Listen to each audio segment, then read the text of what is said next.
বের হয়ে যাও আমার ঘর থেকে। তোমার মতো ঘরের মেয়ে এমন ঘরের আসলেই যোগ্য না। এমন চাকচিক্য তোমার জন্য না। ঘরটা তোমার একার, আমার না।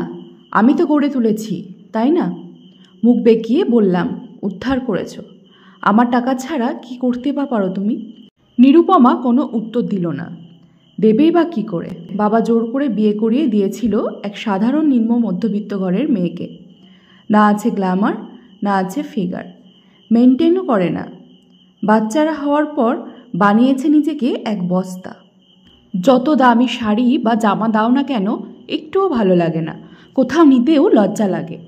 আবার না নিয়ে গেলে ঘ্যান ঘ্যান করে। বাচ্চা দুইটা অবধি ওর সাথে কমফোর্ট ফিল করে না। আমি ওয়াশরুমে চলে গেলাম। অফিস থেকে ফিরেছি সবে।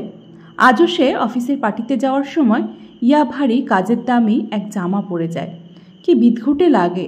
ভারী শাড়ির মোটা পেট, চুল নেই মাথায় একটুও।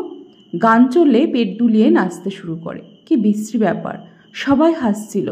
আদিত্য আর রিয়াও বের হয়ে গেল লজ্জায়। বাড়ি ফিরে আসার সময় কথা কাটাকাটি হয়।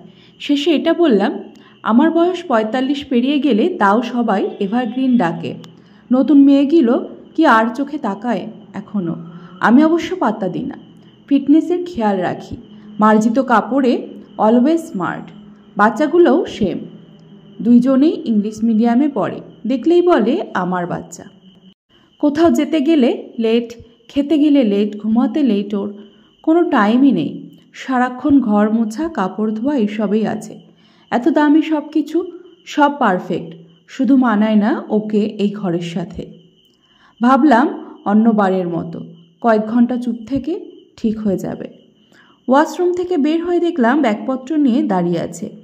আদিত্য আর রিয়াও আছে ওখানে সোফায় বসে। কোথায় যাচ্ছ? তুমি না বললে চলে যেতে? তোমাদের সাথে আমাকে মানাচ্ছে না। এই পরিপাটি ঘরের সাথে আমায় মানা যায় না, তাই চলে যাচ্ছি। কি ফালতু বকছো? যাও, চা দাও। মাথা ধরেছে। তোমার সাথে এই বয়সে এসব ন্যাকামিও যায় না। যাও, রুমে যাও। না সঞ্জয়, আমি ন্যাকামি করছি না। আমি সত্যি যাচ্ছি তোমাদের পারফেক্ট দুনিয়া ছেড়ে।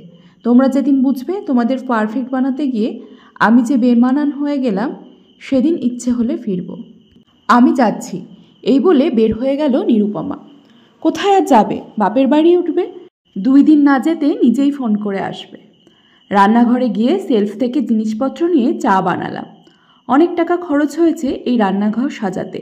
ক্যাবিনেট সব দেখলেই একটা পারফেক্ট ফিল আসে। রাতে সবার খাওয়া আছে, তাই যে যার মতো শুয়ে পড়লাম। সকালে অ্যালার্মের সাথে উঠে গেলাম। ওয়াশরুমে যেতেই বাজে গন্ধ নাকে লাগলো। কালকের কাপড় চোপড় সব রয়ে গেল এখনও।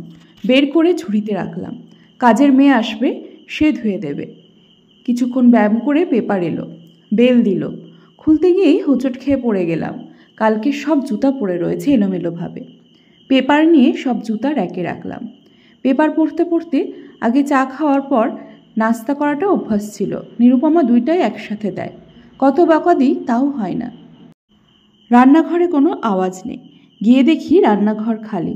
কালকের চায়ের কাপ সব রয়ে গিয়েছে। তখন মনে পড়ল ও তো কাল চলে গিয়েছিল, ফেরেনি।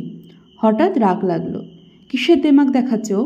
কিছু আছে কি ওর দেখানোর মতো? এটো কাপ রেখে অন্য কাপে চা বানালাম। চা খাওয়ার পর খিদা লাগলো। রুটি সবজি খাই রোজ, আজ তো নেই, তাই খালি পেটেই অফিস যাব। ওখানে গিয়ে খেয়ে নেব। যাওয়ার আগে রিয়াকে ডেকে বললাম, আমি অফিস যাচ্ছি, কাজের মেয়েটা এলে দরজাটা খুলে দিও, আর রান্নাঘরের কাজ কাপড় ধুয়ে নিও। রান্নাটাও করে যেতে বলবে, তোমাদের নাস্তাটাও। রিয়া খুব বিরক্ত হয়ে বলল, তো এইসব আমাকে বলছো কেন? আমি কি করব? ঘুমাতে দাও। কে করবে তো? তোমার মা তো ফেরেনি। ফোন দাও, নিয়ে আসো।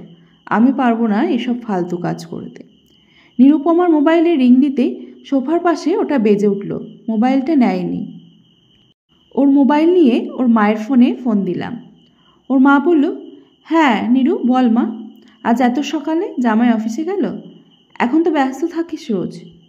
মা, আমি সঞ্জয় বলছি, নিরু ওখানে যায়নি। না তো, কি হয়েছে? কোথায়ও? কেটে দিলাম। সকালের রাগটা এইবার আরও বাড়ল। বের হয়ে গেলাম, দেরি হয়ে যাচ্ছে। অফিসে যেতে না যেতেই আদিত্যর ফোন। মা ফেরেনি, আজ আমার এক্সাম আছে, এখনই বের হব, নাস্তা পানি কিচ্ছু নেই, কিছু খুঁজেও পাচ্ছি না। তুমি বড় হয়েছো তো, দেখো পারবে, রুনা আসলে ওকে নাস্তা দিতে বলো, আমি অফিসে। মিটিংয়ে ঢুকলাম, তখন আবার রিয়ার ফোন। বাবা, রুনা তো ডিম পোচ পুড়িয়ে ফেলেছে, কি খাবো? আর কি কাজ করবে, কি রান্না করবে জিজ্ঞাসা করছে। আমি কি বলবো, খুব রাগ হচ্ছিল নিরুপমার ওপর। নিরুপমা হলে জোরে একটা ঝাড়ি দিতাম। শান্ত হয়ে বললাম, ফ্রিজে কি আছে দেখো, যা খেতে চাও বলো, আমাকে ফোন দিও না, মিটিংয়ে আছি।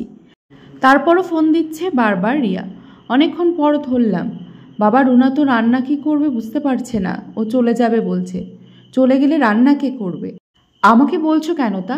এইখান থেকে আমি কি বলবো? কিছু শেখোনি কেন মায়ের কাছ থেকে? এত বড় মেয়ে, তুমি এইভাবে বলছো কেন? আর তোমাকেই তো বলবো, মাকে তো তুমিই চলে যেতে বলেছ। ফোন রেখে দিল। বাচ্চাগুলো এখনও বকি না, আজ বকা দিলাম। মায়ের সাথে সারাক্ষণ ঝগড়া ওদের, আমার কাছেই মিল পায়, কিন্তু আজ অফিসে এসে বাসায় এসে আবার হোঁচট খেলাম আদিত্যর জুতোয়। কি ছেলে, এত বাজে করে জুতো রেখেছিস? সোফায় বসতেই ভেজা লাগলো গায়ে। সকালে আমার রেখে যাওয়া টাওয়াল এখনও ওইখানেই রয়ে গেল। এই সামান্য ব্যাপারটা কারো চোখে পড়ল না।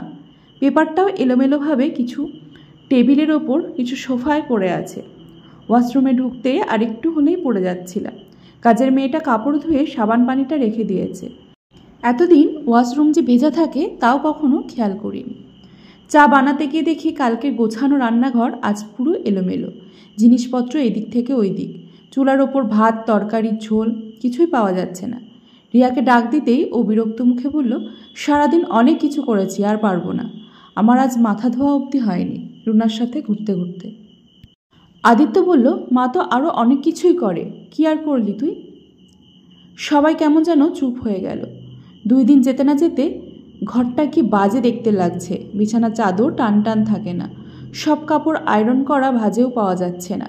এদিকে কাপড়, ওদিকে গামছা, এদিকে মক রয়ে যায়, ওদিকে ময়লা লাগে। বারান্দায় ধোয়া কাপড় রয়েই যায়, তা ভাজে থাকে না। সবচেয়ে বেশি জঘন্য লাগতে শুরু করলো বাথরুম আর রান্নাঘর।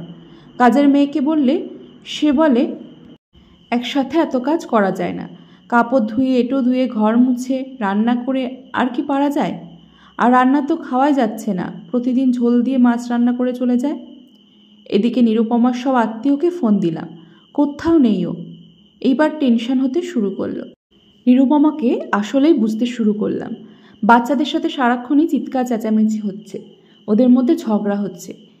এইটা খুঁজে পাচ্ছে না, ওইটা খুঁজে পাচ্ছে না, ড্রেসগুলো ধোয়া হচ্ছে না, হলেও আয়রন নেই, নাস্তা নেই, ঘর পুরো এলোমেলো।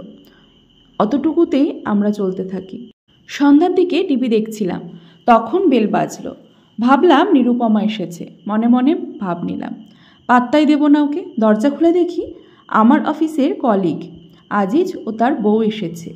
ওরা ঢুকতেই আমি লজ্জায় পড়ে গেলাম। পুরো ড্রয়িং রুম এলোমেলো, চায়ের মগ, বই, পেপার, পড়ে থাকা ফুলদানি, সোফার কুশন, সব এলোমেলো, সব মিলিয়ে হজবরল অবস্থা।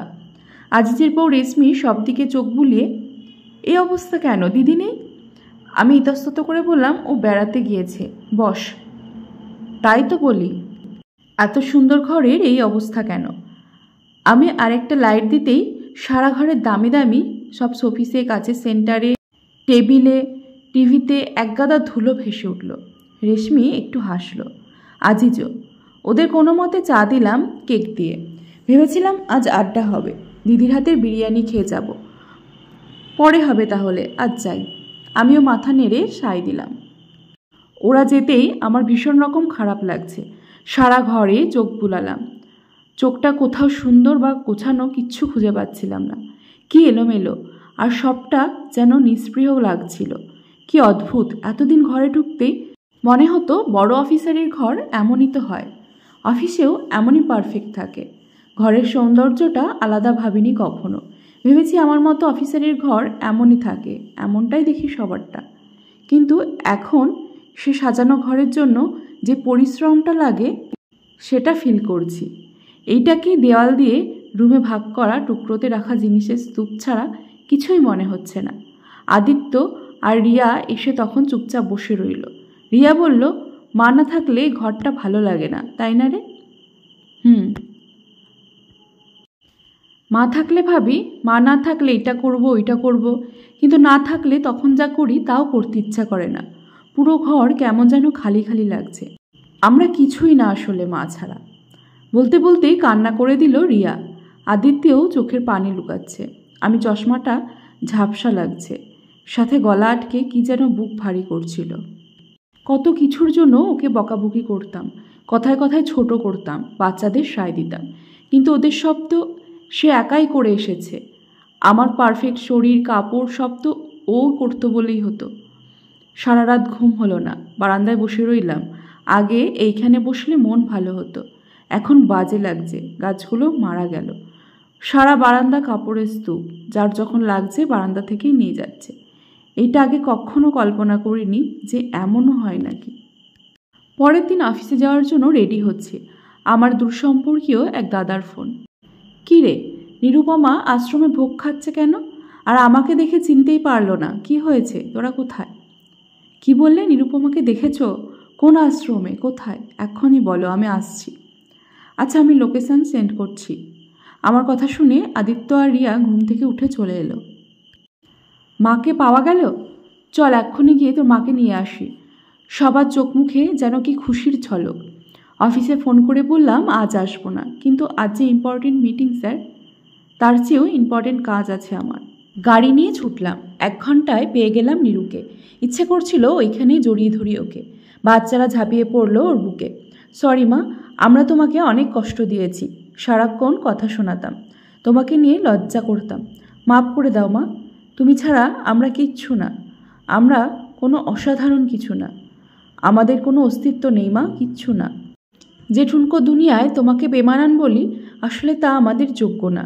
সবখানে যোগ্য করে তুলেছ তুমি, তা করতে গিয়ে নিজেকে হারিয়ে ফেলেছ। ঘরে ফিরে চলো মা, তোমাকে ছাড়া কিচ্ছু ভালো লাগে না। আমি এতগুলো বছর দিলাম তোমাদের, আর তোমরা আমায় কিছুই দাওনি, তাও সবসময় অভিযোগ করে গেলে। আমার অভিযোগ ছিল না। তোমাদেরকে যোগ্য বানাতে, তোমাদের পারফেক্ট বানাতে, তোমাদের ঘরকে পারফেক্ট বানাতে আমি নিজেকে টাইমই দিইনি কখনো। তাই তোমাদের সাথে আমি বেমানান। তোমাদের পারফেক্ট ঘর আমার সাথে যায় না। 5 দিনে বুঝে গেলে? আর আমি যে এতগুলো বছর করে গেলাম তা চোখে পড়েনি? সবাই অপরাধীর মতো শুনছি। আমি নিরুপমার পাশে বসে হাতটা ধরে বললাম, আমি এখন বুঝেছি নিরু, দেওয়ালের সেই নীল রং এর পেন্টিংটা কখনো আমার ঘর ছিল না। কাজ করা খাট বা সোফাটাও না, ক্যাবিনেট দেওয়া রান্নাঘরটাও না, দামি বিদেশি শোপিসে কখনো আমার ঘর হয়নি। ওসব তো অফিসে থাকে, বিভিন্ন শোরুমে। তা তো আর ঘর না, ঘর ছিল তোমাতে। তুমি ছিলে আমার ঘর। তোমার ছোঁয়াতে ইটের দেওয়ালটা ঘর হয়ে উঠেছিল। আমি আজ বুঝেছি নিরু, ঘরেতে নারী নয়, নারীতেই ঘর হয়।